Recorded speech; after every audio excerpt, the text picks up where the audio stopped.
7 plus negative 5 would give us a negative 2. So there's our factored form. So those are fairly straightforward. But when the leading coefficient is something other than 1, and let me put that one over here, it does get a little bit more complicated. All right, let me fix this. Can't read my writing. AB minus 6b squared. Okay, what we want to do in this case, and you can do what's called trial and error, but there is a better method. You're going to multiply your number in front of your leading coefficient and also the last term in this case. So we get negative 30. So what we want is two numbers that their product gives us negative 30, but they add to give us a negative 7. So we're looking for this. So as I start thinking about negative 30, I'm going to have one positive and one negative. And the negative one needs to be larger. 2 times negative 15, 3 times negative 10. There's the one we need. That's going to work. So I'm going to rewrite the middle term as 5a squared, and I'm going to use these plus 3ab minus 10ab minus 6b squared. So I rewrite the middle term, and now I factor by grouping.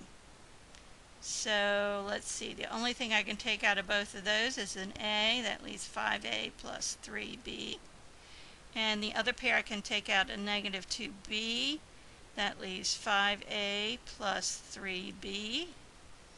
So now we have in common 5a plus 3b.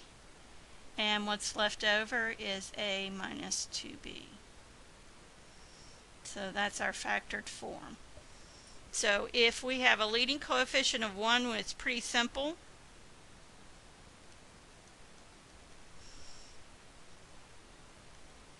And if the leading coefficient is not equal to 1, we can multiply the first times the last, the numbers in the first one times the last one.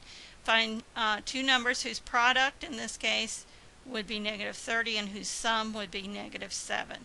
And so I started just going through the factors of negative 30 until I came up with a pair that worked.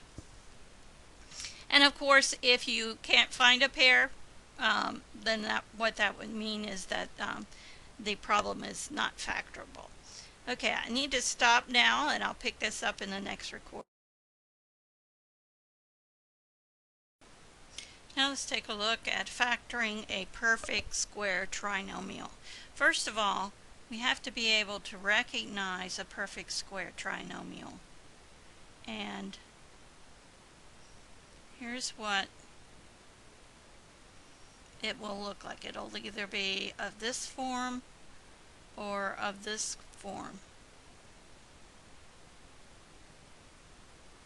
So what we have in both cases is a perfect square for the first and last term, and the middle term is double whatever we're squaring for the first and last term. One has a plus and one has a minus. So this one factors down as a plus b squared. This one as a minus b, the quantity squared. Okay, so let's look at a couple of examples. Let's start with one that has a subtraction. I'll put it over here. 9m squared minus 12m plus 4. Okay, we notice this is a perfect square. It's 3m that's been squared. The 4 is a 2 that's been squared. So based on our pattern, we know that's going to be a 3m and a 2. Now what we have to see is if we take 3m times 2, that would be 6m, and double it, do we get the middle term? And we sure do. So that's going to be 3m minus 2, the quantity squared. Alright, let's do another one. We have 4x squared y squared plus 28xy. So this one has a plus in the middle and a 49. So again, we want to check and see if these are perfect squares. Well, that's a 2xy that's been squared. 49 is a 7 that's been squared. So 2xy times 7 would be 14xy. If we double it, we do get the middle term. So we need 2xy plus, because of the plus here, 7, the quantity squared. All right, a difference of squares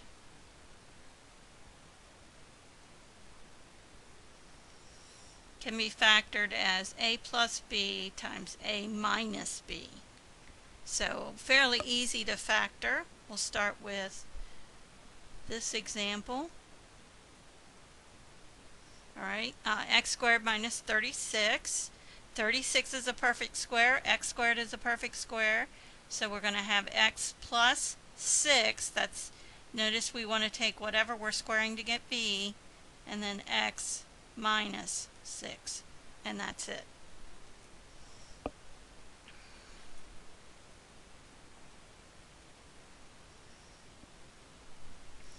Minus 625.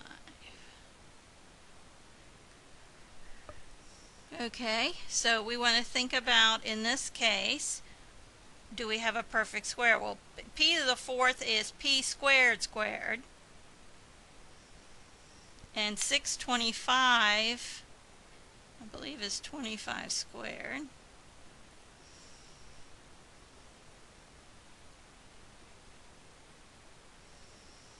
And 5, yes, so that would be 625.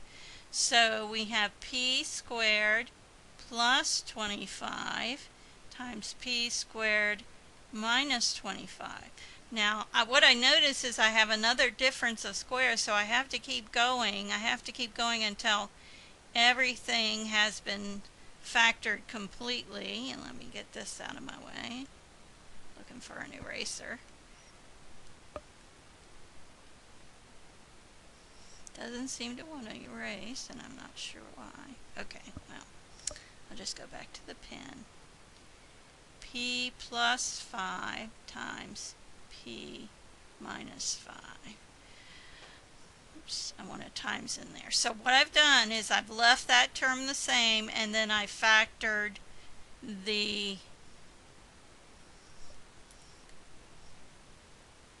second binomial into p plus 5 times p minus 5.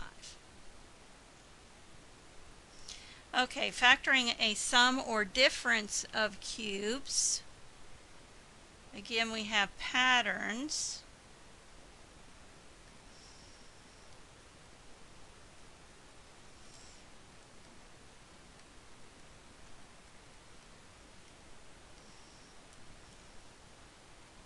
Just get that out of the way so we're not running into that.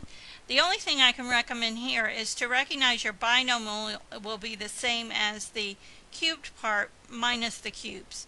And then with the plus, it has to match. But when you go to the trinomial, the middle term has the opposite sign.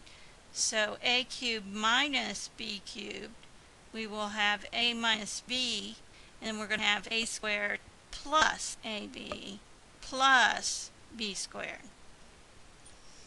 Okay, so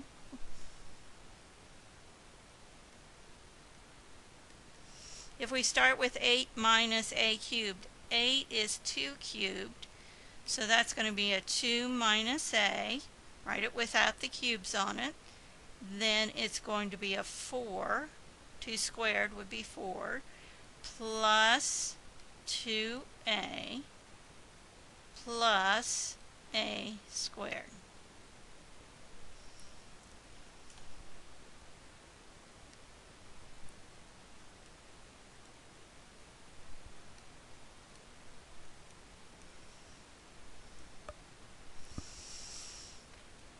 Okay, let's think about this one. I'm going to rewrite it.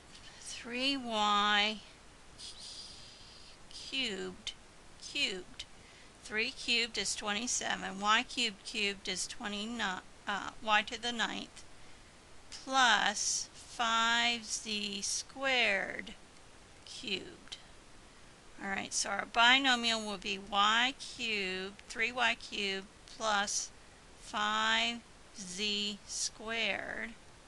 And then we want to square the first term. That would be 9y to the 6th minus the product of the two, 15y cubed z squared, plus the square of the second term.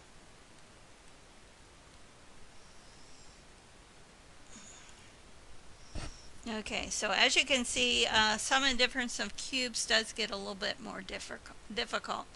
Now, the last group is a combination of different types of problems, and what you have to do there is to figure out which method to use, and then also make sure you factor completely, like in the case we did up here, where we found we could factor one of the factors. So you want to make sure you factor completely.